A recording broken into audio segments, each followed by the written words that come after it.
இந்த video record பண்ணிட்டு இருக்கும்போது அங்க விஜய் சிஎம் ஆகிறதுக்கு தயாராகிட்டு இருக்காரு. கருத்து கணிப்புகள் ஆகட்டும், செய்தி சேனல்கள் ஆகட்டும், டிஎம்கே உள்ள இருந்தவங்களுக்கு கூட இதை எதிர்பார்க்க முடியாத ஒரு விஷயமா இருக்கு. மாநில முதலமைச்சர் எம்.கே. ஸ்டாலின் அவருடைய சொந்த தொகுதியான கொளத்தூர்லயே தோல்வி அடைஞ்சிருக்காரு. அவருடைய குடும்பம் 30 ஆண்டுகளா கட்டுப்பாட்டுல வச்சிருந்த பல இடங்கள் அவங்க தோத்து போயிருக்காங்க. அண்ணாதுரை உருவாக்கிய கட்சி, கருணாநிதியின் கட்சி, தமிழ்நாட்டு அரசியல்ல எப்போதும் முக்கிய பங்கு வகித்த டிஎம்கே இன்னைக்கு முற்றிலுமே அழிஞ்சு போயிட்டே இருந்துட்டு இருக்குன்னு சொல்லணும். அது யார் சொல்றாங்க தெரியுமா? 2 ஆண்டுகளுக்கு முன்பே இல்லாத ஒரு அரசியல் கட்சி. அந்த கட்சியை நடத்தும் மனிதர் ஒருபோதும் அரசியல்வாதியா இருந்ததே இல்லை. அவர் எம்எல்ஏவும் இருந்ததில்ல, எம்பியாவும் இருந்ததில்ல. இந்த ஆண்டு மார்ச் மாதத்துக்கு முன்னாடி வரைக்கும் அவர் ஒருபோதும் வேட்புமனு கூட தாக்கல் செஞ்சதில்ல. அவருடைய பெயர் ஜோசப் விஜய் சந்திரசேகரன். நம்ம எல்லாருமே அவரை தளபதி விஜய் அப்படின்னு கூப்பிட்டு இருக்கோம். தமிழ் திரைப்பட சூப்பர் ஸ்டார். இன்னைக்கு அவர் தமிழ்நாட்டின் அடுத்த முதலமைச்சரா மாறிக்கிட்டு இருக்காரு. இப்ப ஒரு நிமிஷம் யோசிச்சு பாருங்க, இது எவ்வளவு விசித்திரமான ஒரு விஷயமா இருக்கு. எம்ஜிஆர் முதலமைச்சரா மாறதுக்கு முன்னாடி எம்எல்ஏவா இருந்தாரு. ஜெயலலிதா அதிமுக 11 வருஷங்கள் இருந்த பிறகுதான் உச்ச பதவியை அடைஞ்சாங்க. கருணாநிதி 20 ஆண்டுகள் கட்சிக்காக உழைச்சாரு.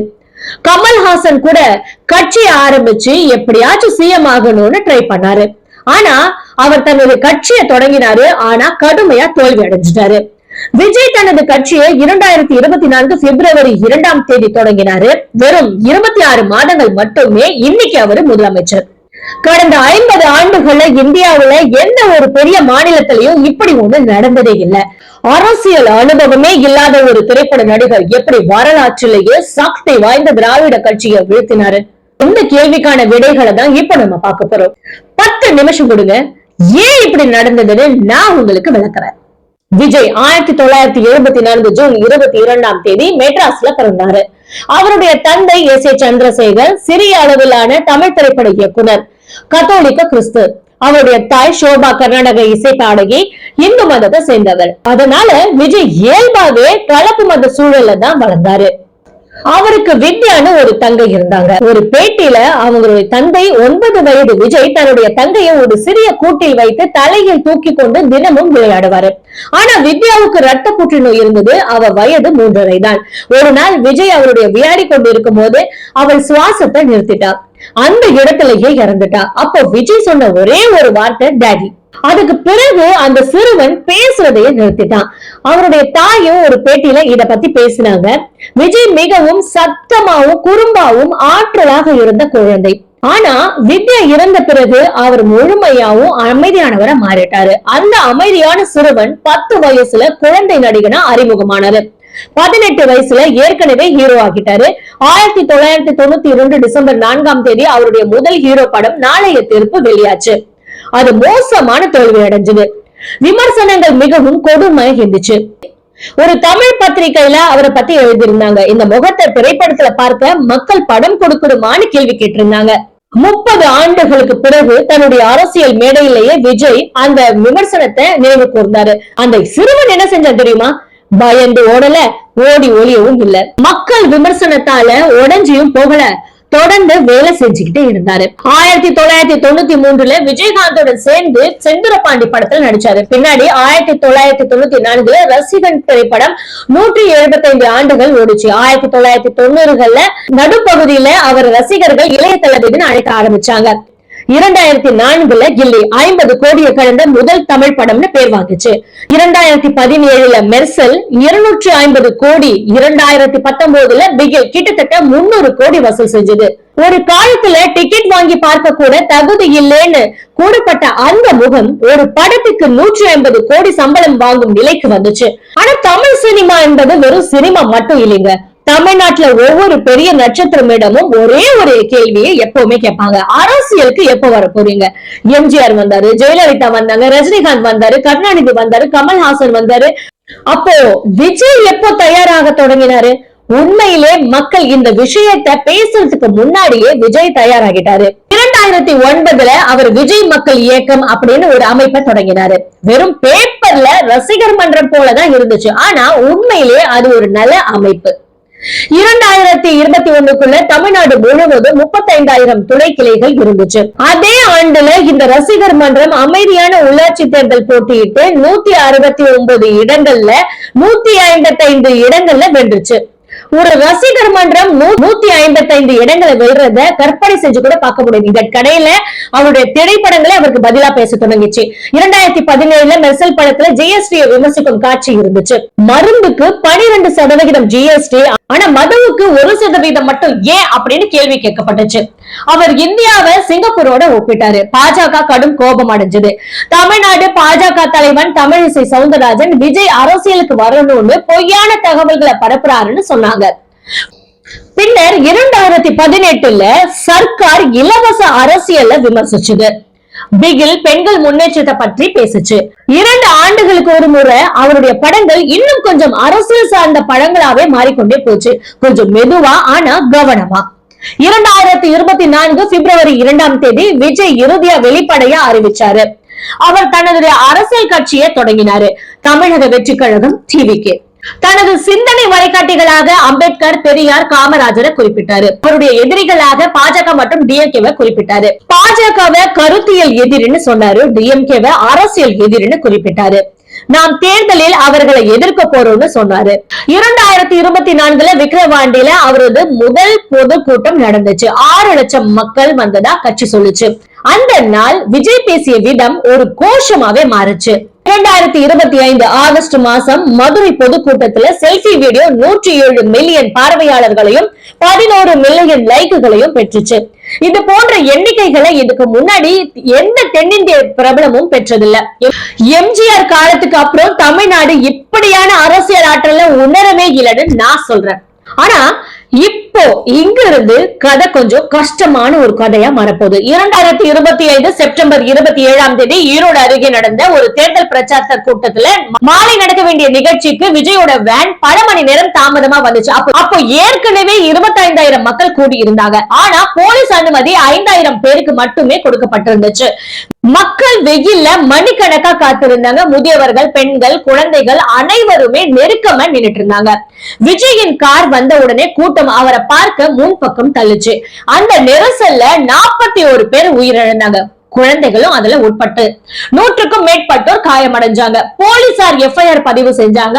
அரசியல் வலிமையை காட்டுவதற்காகவே விஜயின் வருகையை திட்டமிட்டு தாமதப்படுத்தியதாக குற்றம் சாட்டப்பட்டுச்சு. உச்ச நீதிமன்றம் வழக்குல தலையிட்டு சிபிஐக்கு விசாரணை மாற்றப்பட்டுச்சு. 2026 ஜனவரியில சிபிஐ டெல்லிக்கு விஜயை அழைச்சிட்டு 2 முறை, ஆனா ஒவ்வொரு முறையும் 6 மணி நேரம் விசாரிச்சாங்க. அந்த இரவு விஜய் கூறியது என்ன தெரியுமா? இந்த வேதனை சொல்ல முடியாதது, தாங்க முடியாததுன்னு சொன்னாரு.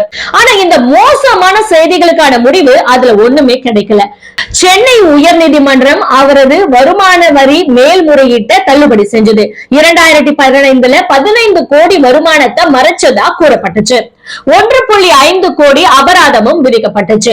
பின்னர் 2024 பிப்ரவரி 27 யாரும் எதிர்பார்க்காத ஒண்ணு நடந்துச்சு. 27 வருடம் திருமண வாழ்க்கைக்கு பிறகு அவருடைய மனைவி சங்கீதா விவாகரத்து மனுவை தாக்கல் செஞ்சாங்க. 1996 அவரது படத்தை பார்த்து ரசிகையா மாறிய பிரிட்டிஷ் தமிழ் பெண் தான் சங்கீதா. சென்னை வந்து விஜய சந்திச்சு 1999 திருமணம் செஞ்சுக்கிட்டாங்க. அவங்களுக்கு 2 குழந்தைகள் இருக்காங்க. தேர்தல் வரத்துக்கு 56 நாட்களுக்கு முன்னாடி அவங்க விவாகரத்து மனுவை தாக்கல் செஞ்சாங்க. 2021 இருந்தே விஜய் ஒரு நடிகையோட தொடர்பில் இருக்கிறதா அவங்க குற்றம் சொல்லியிருந்தாங்க. சங்கீதா அவங்க கொடுத்த கம்ப்ளைண்ட்ல விஜய் என்னை தனிமைப்படுத்தினாரு, பணத்தை கட்டுப்படுத்தினாரு, இந்த திருமணம் வெறும் காகிதத்தில் மட்டுமே உள்ளது அப்படின்னு கூறப்பட்டிருந்தது. இப்ப யோசிச்சு பாருங்க, 8 கோடி தமிழர்களின் மாநிலத்தை ஒப்படைக்க சொல்லும் மனிதர் இவர்தான். தன் தந்தை தனது பெயரை பயன்படுத்தி கட்சி தொடங்கியதால தன் பெற்றோர்களையே நீதிமன்றத்துக்கு அழைத்து சென்ற மனிதரும் இவர்தான். 40 லட்சம் வரியை தவிர்க்க 10 வருட வழக்க நடத்தினாரு.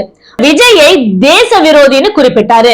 அவரது தேர்தல் மேலாளர் ஆதவ் அர்ஜுனா லாட்டரி கிங் சாண்டியோகா மார்டினின் மருமகன்.